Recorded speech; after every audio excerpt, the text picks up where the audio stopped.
हमारे सभी YouTube family को बहुत बहुत जय जय श्री सीताराम। एक छोटी सी कथा है, टाइटल आपने पढ़ ही लिया है कि महाभारत का एक जो ये प्रसंग है, इसकी कथा आपके साथ शेयर कर रहा हूँ कि एक बार युधिष्ठिर ने वेदव्यास से पूछा कि दान बड़ा है या पूजा पाठ और तपस्या। व्यास जी ने युधिष्ठिर को अपनी बात समझाने के लिए एक कथा सुनानी शुरू की। व्यास जी ने कहा कि एक मुदगल नाम के महर्षि थे। वे भिक्षा मांगकर जीवन चलाया करते थे।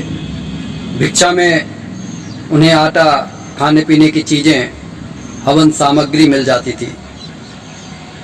दान में मिली चीज़ों से ही वे खाना बनाते और पूजा पाठ किया करते थे। इसी तरीके से उनकी दिनचर्या चल रही थी। और कभी कभी ऐसे दिन भी आते थे कि जब उन्हें भिक्षा नहीं मिल पाती थी। अधिकतर अमावस्या और पूर्णमासी पर ऐसा हुआ करता था। तो इन दोनों तिथियों पर ऋषि मुदगल से मिलने दुर्वासा ऋषि आया करते थे।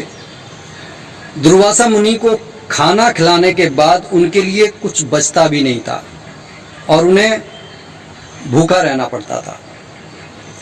अगर आप देखें तो इस तरीके से उनका व्रत हो जाया करता था, उपवास हो जाया करता था।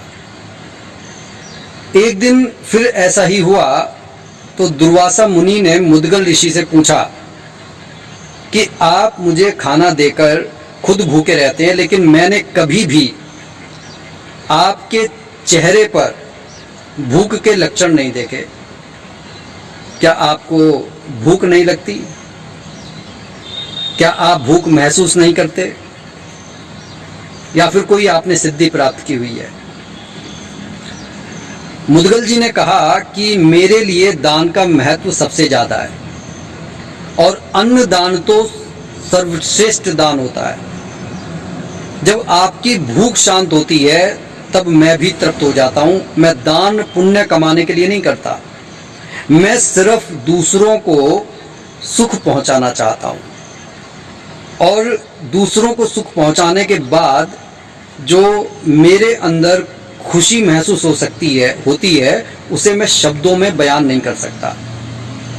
व्यास जी ने युधिष्ठिर को आगे समझाया कि तपस्या स्वयं के लिए की जाती है, स्वयं कोई सिद्धि प्राप्त करने के लिए की जा रही है, अपने मोक्ष के लिए की जा रही है। लेकिन दान हमेशा दूसरों की भलाई के लिए किया जाता है, इसलिए दूसरों की आवश्यकता की पूर्ति करना ही दान है। और इसीलिए जो दान है वो तब से भी ज़्यादा श्रेष्ठ है।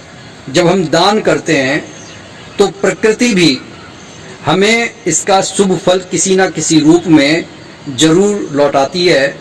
इसीलिए अगर आपको कभी ऐसा सुअवसर प्राप्त होता है, आप किसी की मदद कर सकते हैं, तो मदद करने से पीछे ना हटें, क्योंकि जब प्रकृति हमारे को जब लौटाती है तो वो कई गुना करके लौटाती है। कैसे लगी ये कथा कमेंट करके जरूर बताइएगा। बोलिए जय जय श्री सीताराम।